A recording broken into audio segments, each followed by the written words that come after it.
Assalamualaikum warahmatullahi wabarakatuh. Okey kelas, hari ni kita akan sambung. Okey, kita akan sambung bagaimana kita nak mengira daya paduan. Okey, saya nak buat ulang kaji sikit lah. Okey, untuk soalan nombor 1 yang ni kita dah bincang dalam kelas sebelum ini. Okey, dia kata kira daya paduan. Okey, macam biasa saya rasa yang ni semua boleh kan? Okey, yang pertama kita tengok kalau belah kanan kita ada 2 daya, jadi kita kena jumlahkan dia. Okey? So, belah kanan daya yang bertindak adalah 7 Newton. Belah kiri berapa tu? Betul, 8 Newton kan? Okey, jadi belah kiri 8 Newton, belah kanan 7 Newton. Okey, jadi macam sebelum ni saya kata kita perlu buat anggapan. Sebab apa? Sebab daya adalah kuantiti vektor. Kuantiti yang mempunyai apa? Vektor. Okey, vektor dia mesti mempunyai magnitude dan juga arah. Okey, so saya tahu daya adalah kuantiti vektor, dia ada magnitude, dia wajib ada arah. Jadi arah ke kanan saya nak anggap dia sebagai positif lah. Okey, jadi nak kira daya paduan. Okey, daya paduan awak boleh tulislah F, lepas tu tulis paduan kat bawah kecil tu. Okey, daya paduan sama dengan sekarang 7 Newton, kan kita kena tambah kan? Okey, saya tambah dengan negatif 8 Newton. Sebab apa saya letak nilai negatif? Sebabnya adalah daya 8 Newton tu dia bertindak ke arah kiri. Okey, jadi jawapan saya negatif 1 Newton. Ataupun ada mungkin ada yang kata cikgu kalau saya nak anggap ke kiri positif boleh tak? Boleh, tak ada masalah. Okey, so awak akan dapat apa? 8 tambah negatif 7 lah kan? Maksudnya macam tu. Okey, so jawapan kamu adalah 1 Newton. Okey, sebenarnya jawapan kita ni tak semestinya ada negatif ataupun positif. Yang penting adalah jawapan kamu mesti berserta arah. Okey, mungkin awak nak tulis 1 Newton arah ke kiri. Okey, jadi bolehlah. Ataupun awak dapat jawapan negatif 1 kan? Okey, awak pun tulis jawapan dia negatif, jawapan akhir pun wajib tulis 1 Newton arah ke kiri. Sebab apa? Sebab negatif itu merujuk kepada kiri lah. Okey, so selesailah untuk soalan 1. Okay, kita tengok soalan 1B. Macam ni kita ada berapa Newton? Okey, jumlah daya paduan ke kiri. Saya sebut daya paduan ke kiri tu sebab apa? Sebab saya nak tambah. Okey, so daya ke kiri kita nilai dia adalah 3 Newton. Ke kanan adalah 8 Newton. Okey, macam tadi jugalah kita tambahkan dia. Tambah tu mesti ambil kira positif negatif. Okey, kalau kata awak anggap ke kiri tu negatif lah dia. So 8 tambah negatif 3. So the answer is 5 lah. 5 apa? 5 Newton. Wajib letak arah. Arah ke mana? Arah ke kanan. Okey, macam tu. Baru dapat markah penuh. Okey, kalau awak letak 5 Newton sahaja, mungkin hilang satu markah kan, sebab kita tak sebut arah ke kanan. Kalau kita letak 5 sahaja, tak letak 5 Newton, confirm lah tak ada markah langsung kan, sebab tak ada SI unit. Okey, so selesai soalan 1. Okey, kita nak tengok pula macam mana kita mengira daya paduan. Okey, kelas sebelum ni saya ada terangkan nak kira daya paduan kalau dia melibatkan 2 daya yang tidak selari. Macam soalan 1 tadi dia selari, cumanya mungkin arah dia tak sama kan, tu nama dia selari. Sebab apa selari? Selari kan maksud dia, kalau kita belajar modern maths pun, selari maksudnya apa? Maksudnya garis itu mempunyai kecurunan yang sama. Okey, dia flat line kan. Okey, so kecurunan dia mesti sama kan. Okey, jadi kita boleh tambah tolak macam biasa saja. Cuma kalau kata kita ada 2 daya yang tidak selari, okey, contoh dia macam soalan nombor 2 ni. Kan kita ada 5 Newton ke belah kanan dan 8 Newton ke arah bawah. Okey, tak selari lah tu. Okey, macam mana kita nak mengira daya paduan? Okey, kalau saya kan, saya suka menggunakan kaedah segitiga. Saya tak berapa nak suka guna kaedah segi 4 selari. Tapi sebenarnya kalau kamu mahir yang tu, nak pilih yang tu, tak ada masalah pun. Okey, tapi saya tunjuk kaedah segitiga sebab kita ada kaedah segi 4 selari dan juga segitiga kan. Okey, Yang pertama sekali, awak perlu tengok langkah 1. Macam biasa kita tak buat langkah 1. Okey, so langkah pertama sekali kita tengok anak panah. Okey, so anak panah bagi daya yang pertama ke situ. Dan anak panah yang kedua ke sini. Nampak tak anak panah dia keluar kan? Keluar daripada garis itu. Okey, so saya pun kena buat kesimpulan bahawa daya paduan yang akan terhasil adalah keluar juga. Lagu tu. Lagi sekali saya ulang. Okey, langkah pertama kita tengok anak panah daya. Okey, arah daya tu ke mana? Okey, sekarang saya tengok anak panah dia keluar, hak ni pun keluar. Jadi daya paduan saya pun anak panah wajib keluar. Kan saya kata daya merupakan kuantiti vektor. Wajib ada anak panah nak menunjukkan direction itu kan. Okey, now daripada diagram yang kita dapat, kita kena bentuk segitiga. Okey, macam mana nak bentuk ni? Okey, so saya pun buat macam ni lah. Okey, saya buat macam ni. Okey, arah ke sana. Arah dia tak boleh berubah nah. Kalau hak ni, hak 15 Newton ni, arah ke kanan, jadi dia wajib sama dengan arah ke kanan. Macam tu. Okey, lepas tu daya yang kedua. Daya saya yang kedua adalah 8 Newton ke arah bawah. Nampak tak 8 Newton? Jadi saya pun ambil 8 Newton ni, saya sambung kat sini. Dia mesti satu arah. Macam tu. Dia mesti satu arah dengan daya ini dan daya ini. So that's why saya ambil 8 Newton tu, saya letak di sini. Saya letak di hak merah saya lukis ni. Saya tak letak kat belakang ni. Sebab apa? Kalau macam saya letak kat belakang tu, nampak ni? Hak ni arah ke sini, hak ni arah ke sini. Dia tak satu hala kan? Okay, so yang itu tidak boleh. Jadi awak kena fikir, daya yang kedua 8 Newton tu nak letak kat mana? Sini ke sini? Tapi arah dia wajib menghala ke bawah. Okey, so saya pun fikir, hak ni tak boleh. Sebab apa? Sebab awak tengok ni, arah daya hak ni ke bawah, yang ni ke sana kan. Kalau kata saya lukis belah ini, okey, awak nampak ni? Anak panah ke sini, anak panah ke sini. Maksudnya satu hala. Okey, so bolehlah. Maksudnya kena fikir, nak letak kat mana? Sini ataupun sini. Okay, so jawapan dia yang ni lah kan. Okay, macam tu. Okay, next. Bila kita dah tahu, kita dah letak daya 1 dan daya 2. Okay, kat sini saya letak 8 Newton. Tadi, kan kita dah kata yang daya paduan mesti arah keluar juga kan ni. Yang saya letak dua anak panah ni awak. Ni, dua anak panah ini adalah daya paduan. Nak tunjuk dia beza sikit daripada daya yang diberi kan. So daya paduan saya mesti ke sana. Okey, so betul lah lukisan daya saya ni. Okey, dia mesti anak panah selari satu hala, and then daya paduan tu pun kita letak dengan simbol dua anak panah. Boleh?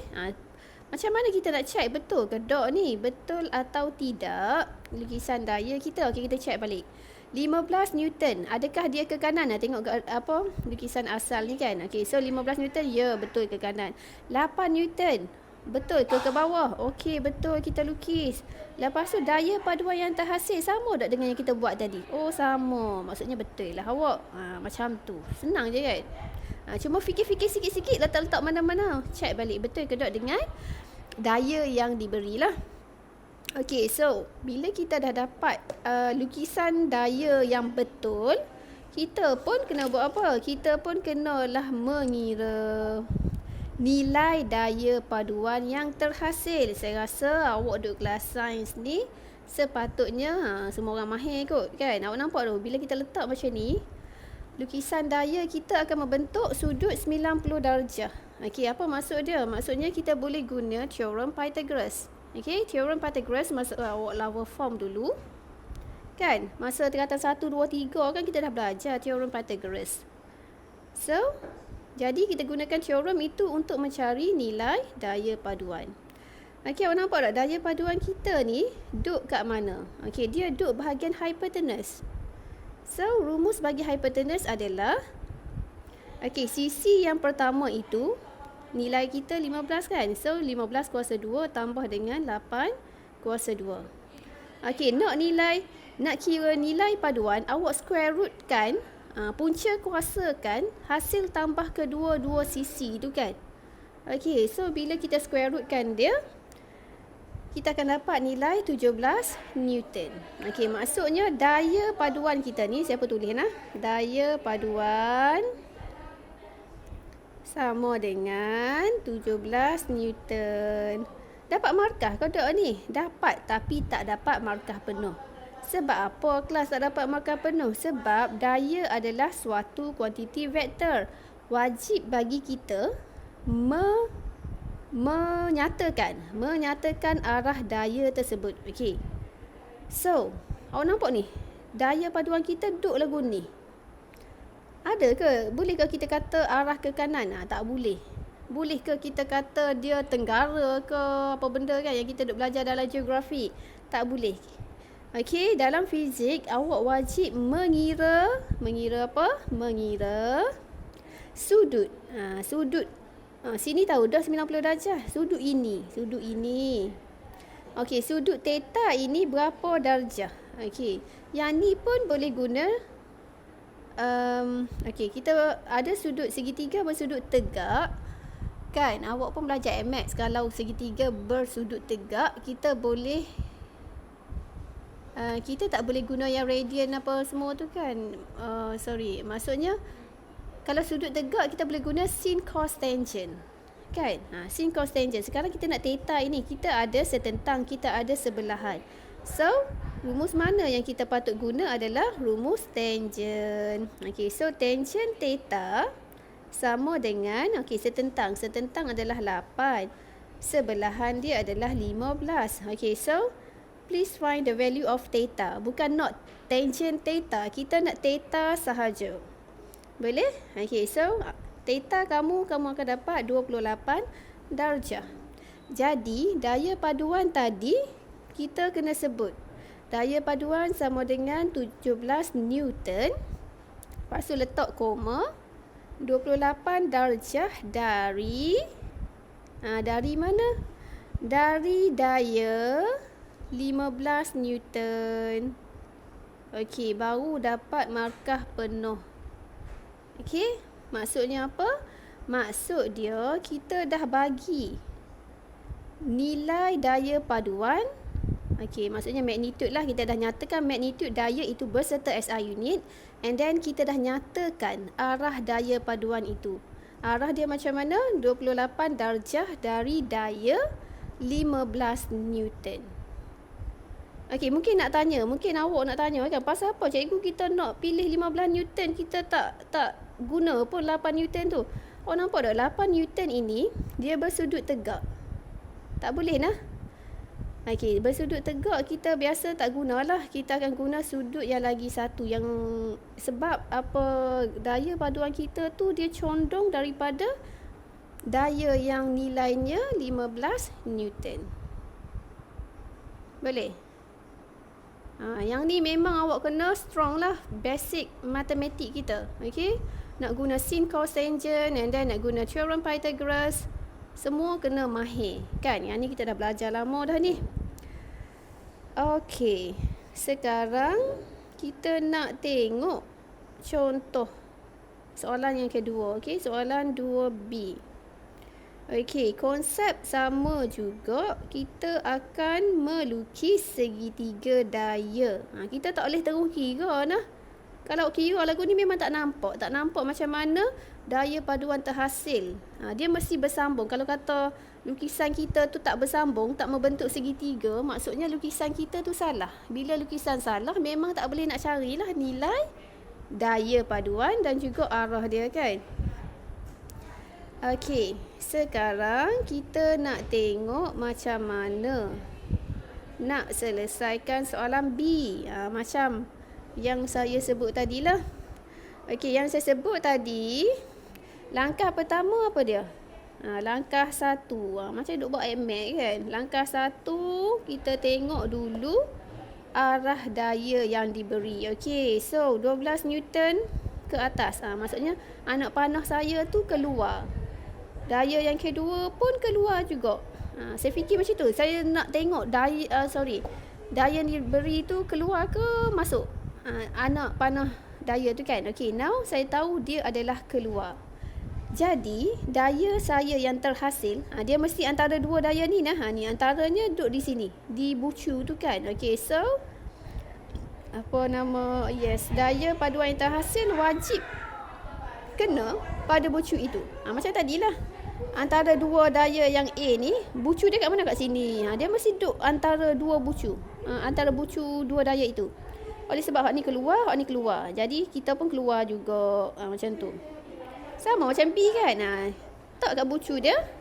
And then tengok hak ni keluar, hak ni keluar. Jadi kita pun keluar juga. Macam tu, senang. Okey, so selesai. Kita tahu dah arah daya paduan adalah keluar. Okey. Langkah seterusnya tadi nak buat apa? Okey, langkah seterusnya kita lukis sendiri segitiga daya. Okey, tadi awak tahu dah kan keluar. Saya lukis, takut pening banyak-banyak kan. Jadi saya pun lukis segitiga saya yang baru. Macam mana saya nak buat ni? Okey, saya pun okey, saya nak bentuk segitiga. Jadi saya pun letak dulu yang diberilah. Okey, so kat sini adalah 12 Newton. Okey, lepas tu saya pun fikir 5 Newton ni nak letak kot ni ke nak letak kot atas ni. Supaya tolong highlightkan perkataan saya. Supaya arahnya adalah satu hala sahaja. Okey, sekarang tolong fikir. 12 Newton ni betul dah. Sekarang awak step seterusnya tolong fikir 5 Newton nak letak di sini ataupun di sini. Supaya anak panah kita ni sehala. Hak ni sehala tak dengan ni? Sehala. Jadi betul lah hak atas ni, hak bawah ni tak boleh. Sebab apa? Sebab tak sehala. Macam tu. Okey, pandai dah nah? Okey, sekarang payah pula nak kena padam. Okey, lagi sekali kita perlu kita tulis dulu 12 Newton ke atas. Sekarang fikir 5 Newton ni nak tak sini ke nak tak sini. Okey, jadi saya pun fikir, saya kata kat sini saya nak letak 5 Newton. Sebab apa kelas saya nak letak 5 Newton? Supaya apa tadi? Supaya anak panahnya adalah sehala. Okey, sekarang betul dah ni. Saya lukis sebab apa? Dah sehala dah. Okey, tadi awak katakan, tadi kita kata daya paduan yang terhasil adalah macam ni. Bila awak nampak dua anak panah kan, awak perlu tahu yang tu adalah daya paduan. Okey, sekarang daya paduan yang terhasil letaklah kat sini. Pandai tak ye? Senang je kan? Okey, sekarang kita nak check betul ke ni apa lukisan segitiga daya kita. Okey, check balik 12 Newton ke atas. Okey, betul. 5 Newton ke kiri. Okey, betul. Lepas tu daya paduan yang terhasil macam tu. Okey, betul. Pandai dah kita. Macam tu. Okey, sekarang letak sudut 90 sebab memang yang terhasil adalah 90 darjah.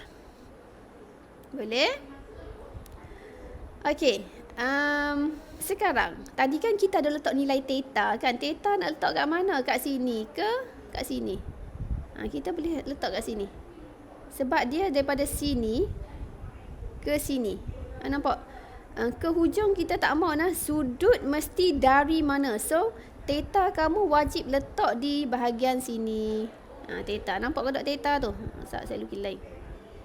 Ni, sudut kita mesti duduk kat sini. Theta kamu. Sebab apa tak boleh duduk kat sini? Pasal apa kita tak boleh lukis kat situ? Sebab di situ adalah penghujungnya. Sudut kita tak letak di penghujung daya paduan. Okey, please take note. Catat sikit kat buku nota kamu tu nah. Tulis. Theta kita tak boleh duduk di hujung.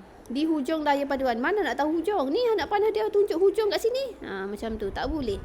Okey. So, tadi cikgu kata, saya kata nak yang pertama nak selesaikan soalan ni mesti lukis segitiga daya. Okey, yang kedua kita mesti mengira magnitude daya paduan. Okey. So segitiga daya dah selesai. Magnitude nak kira macam mana tadi? Guna teorem Pythagoras. Okey, so 5 kuasa 2 tambah 12 kuasa 2. Okey, square root kan dia kan, punca kuasa 2 kan dia. Nak tekan kalkulator bagi betul lah, letaklah kurungan macam tu. Okey, so 5 kuasa 2 tambah 12 kuasa 2. Punca kuasakan, so kita akan dapat nilai 13. Okey, so 13 mesti berserta unit. Dapat ada markah sedikit. Tapi tak dapat penuh lagi. Sebab apa? Sebab kita tak nyatakan arah. Arah macam mana? Kena kira nilai theta, kan? Okey, kita pun tengok theta kita duduk kat sini ni, kat sini ni. Kita pun tengok theta ada tak nilai setentang? Ada. Ada tak nilai sebelahan theta? Ada. Jadi nak guna rumus sin cos tangent? Tangent lah, kan? Okey, tangent theta sama dengan setentang persebelahan. Okey, so setentang kita adalah 5, sebelahan kita adalah 12. Okey, awak pun kira. Kira nilai theta. Saya kira kat atas pula dah tak muat, kan? Kita tak mau nilai tangent theta, kita nak theta. So, kan sana saya oleh sebab kita nak nilai theta, so saya tulis theta sama dengan tangent negatif 1. Letak kurungan 5/12, kan? Saya takut ada lagi yang tak tahu nak kira nilai theta. Tangent negatif 1 wajib letak kurungan. Sebab apa? Sebab kita ada nombor pecahan, kan? Okey, so theta bila kita kira macam tu, kita akan dapatlah nilai dia 22.6 darjah. Okey, jadi jawapan akhir kita mesti sebut 13 Newton, 22.6 darjah dari tengok dari mana? Dari mana? Sebab tu saya kata tak boleh ambil di hujungnya, sebab kita ambil dari, perkataan dari ini. Dari sini, kan? Dari daya 12 Newton titik. Okey, so yang ni adalah final answer kita lah. Dapatlah kita markah penuh untuk soalan 2B. Okey, selesai. Okey, saya rasa tak boleh nak bagi banyak. Saya takut awak tak berapa nak mahir yang ni. Jadi kita fokus pada cari daya paduan saja, nah. Okey.